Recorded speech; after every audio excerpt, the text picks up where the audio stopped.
For nearly a year, Project Illinois has been working for you, investigating the Department of Employment Security. Tonight, News Channel 20's Matt Roy shows us where we started and where we are today in getting answers from the problematic department. Nearly 11 months ago, the state shut down, but unemployment went up. Hundreds of thousands of people jobless almost in an instant, and some for the very first time. But when they turned to the Department of Employment Security to get the unemployment benefits as a safety net, the state quickly realized that the net was torn, and Illinoisans were the ones falling through the cracks. They're an absolute total mess. Somebody's got to go in there with a bulldozer. The fact that the General Assembly is AWOL during the biggest crisis of my lifetime is shameful. And the agency has stopped 962,000 fraudulent claims. I can't let IDES kill me like this. To avoid the loss of potentially tens of thousands of lives, we must enact an immediate stay-at-home order for the state of Illinois.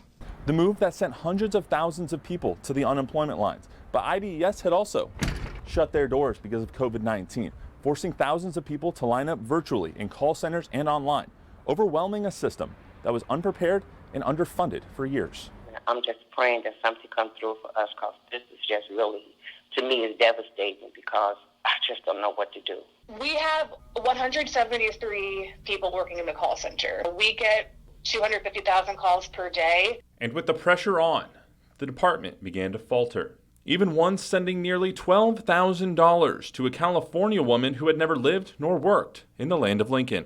Naturally, I logged into my account to see how much money I had, but when I saw that it was 12 grand, I almost had a heart attack. In July, the state spent $22 million on a callback system, replacing the, quote, lottery-based system that they had previously. Almost instantaneously, that was too overwhelmed. How long have I been waiting? I've been waiting about 2 months for a callback. The great system has turned out to be a failure. Callback times skyrocketed. Claimants were distressed, and lawmakers became more and more disgruntled with the department, calling for audits and hearings on them, while also admitting fault in their role for not supporting IDES. IDES needs to take the moment and explain it to the people of Illinois, and certainly explain it to the members of the legislature. We have known for the last few years that the department was working with antiquated equipment. Their computers are slow, they don't talk to each other. There's a lot of issues with that. And then, in late 2020, a huge problem emerged: fraud. So there are increased incidents of fraud in the unemployment insurance system. I keep getting all kinds of notifications. I got all kinds of things here. I've never lived or worked in Illinois. Somebody applied for unemployment under my name. Both the governor and the department have said the fraud stems from previous data breaches like Yahoo in 2014 and Equifax in 2017. March 1st of 2020 through January 23rd of 2021, the agency has stopped 962,000 fraudulent claims. 962,000 fraudsters is enough to fill up Soldier Field 15 times. And while IDES focused attention on those, Illinoisans continue to fall through the cracks. I'm bitter, I'm evil right now, because it's like, how long can I take?